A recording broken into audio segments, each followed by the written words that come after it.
What is up, YouTube? Today, we're going to be talking about fake plates. They've actually been around a lot longer than you think. Longer than YouTube, and probably longer than some of us have been alive. We can actually date back some of these fake weights as far back as the late 1800s when these carny acts would travel around Europe and the United States. Yes, some of these strongmen were actually very, very strong, probably way stronger than me and the majority of us, but the fact of the matter is, this was all a performance. So, of course, what you do in said performances, you exaggerate things, especially how much you can lift. Now, don't get me wrong, all these guys were very, very strong, just not on the level as they were claiming to be. You know what's funny? There was actually a guy going around exposing these carny acts and proving that these weights were hollow or not as heavy as they claimed to be. And that man was this guy right here. Eugene Sandow. Eugene Sandow and his mentor, I hope I pronounced this right, Louise Attila. I probably botched that. Let's not get that wrong, but that's besides the point. Anyway, these two guys would go around claiming that all these other carny acts were using fake weights and hollow barbells to exaggerate how strong these guys really were. It was actually speculated that Eugene Sandow himself would have used fake weights as well. Most likely in his later years when he was past his prime when he was doing his carnival acts. Carnival shows aren't the only things that were used fake weights. Let's look back to the 1998 Royal Rumble, the old WWF. Dino Bravo was attempting to set a world bench press record. And of course, as you guessed, those plates were most likely, well, fake. Anyway, it was considered invalid by the judges there because Jesse the Body Ventura helped him spot it. So it was considered invalid. And like I said, those plates were probably not as heavy as they seem to be anyway. And it's not just wrestling and carnival acts that have been using fake weights. Movies have been using them for decades now, exaggerating just how strong their protagonists or antagonists, whoever it may be, are actually.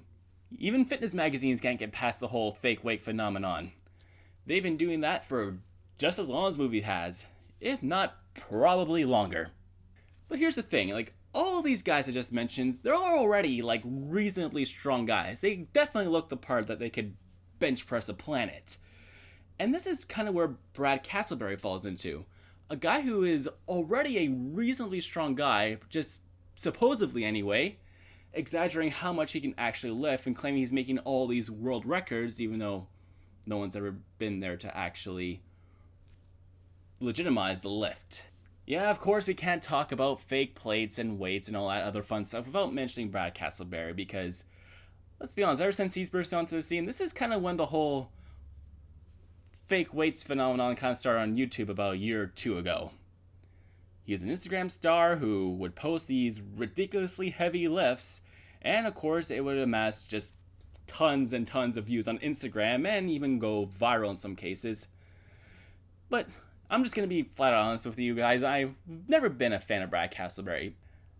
I think he's a reasonably strong guy, maybe not a world record lifter, but still strong nonetheless.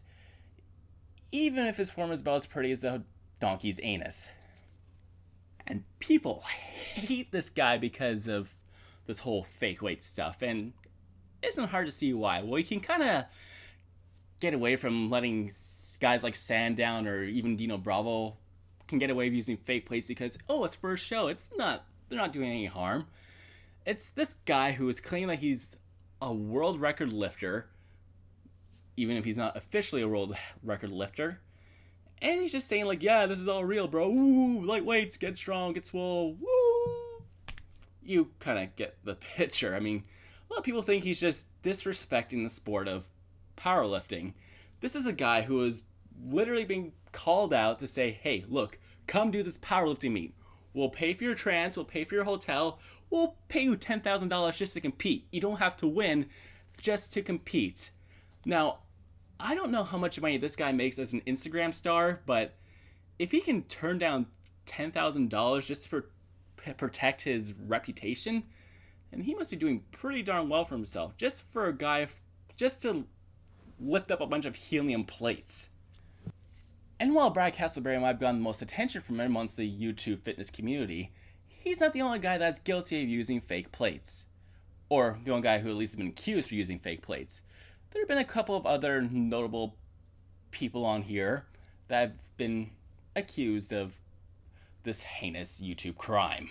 A woman by the name of Gracie Ann Barbosa has also been accused of using fake plates when she uploaded herself doing 405 pounds for about 4 reps going below parallel with relative ease.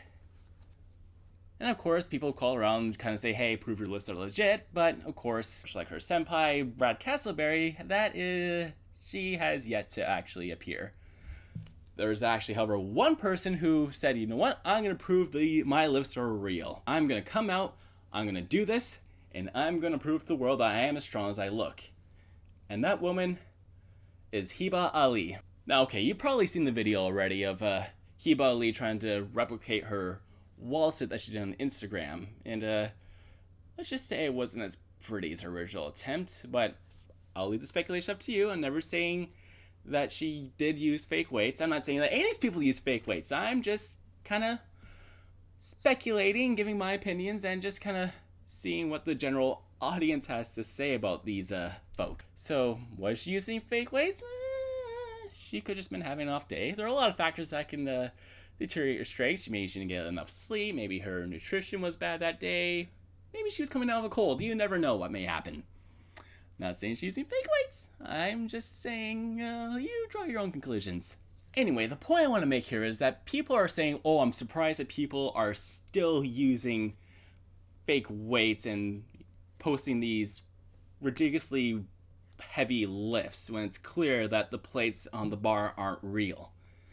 And I'm just here to say that, yeah, even though it's been trending for the last year or two, fake weights have been around longer than that. They've been around longer than YouTube. They've probably been around longer than most of us have been alive.